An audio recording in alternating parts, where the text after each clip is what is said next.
চট্টগ্রামের সাতকানিয়া উপজেলাত সাম্প্রতিক সময়ে বন্যায় ক্ষতিগ্রস্ত পরিবারের মাঝে রাবিয়া হক ফাউন্ডেশনের পক্ষতুন ত্রাণ সামগ্রী বিতরণ করা হয়।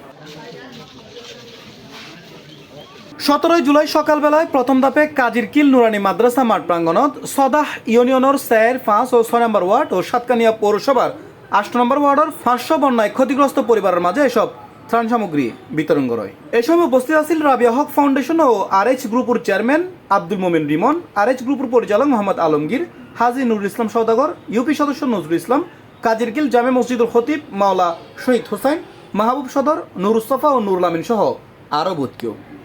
যে 2023 সালের যে বন্যার পরিস্থিতি হয়েছে, সেম দুর্ভাগা সেম আবারও হয়েছে। তো আল্লাহ তালা আমাদেরকে এই সাতকানিয়া লোহাগাড়াবাসীকে আল্লাহ তালা এই বন্যা কবলের থেকে রক্ষা করুক এবং যাদের সমস্যা হয়েছে আল্লাহ তালা তাদেরকে তৌফিক দান করুক। এবং আমি আজকে এটা আমাদের নিজের ফাউন্ডেশন, রাবিয়া হক ফাউন্ডেশন। আমার বাবা মার সবাই, আমার বাবা জীবিত নেই, আমার বাবার জন্য সবাই দোয়া করবেন। ইনশাল্লাহ ভবিষ্যতের জন্য আমরা এলাকাবাসী সুখে দুঃখের জন্য থাকতে পারি, আমাদের জন্য দোয়া করবেন।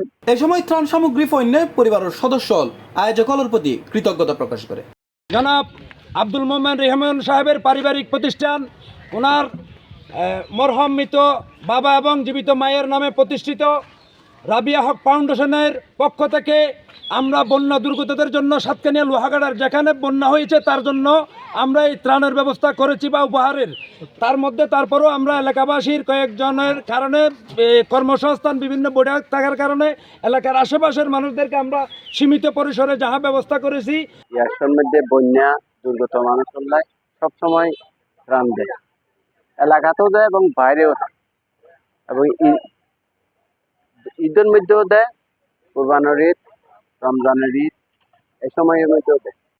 প্রাণ দিয়ে চললে আরো দোয়া করে ভবিষ্যতে যেন ও আরো এই সামান্য এগিয়ে যাচ্ছে, আল্লাহ পাকে যেন ওদের একটু তৌফিক আল্লাহ মান দেয়। আমরা যারা আছি আমাদের সকলকে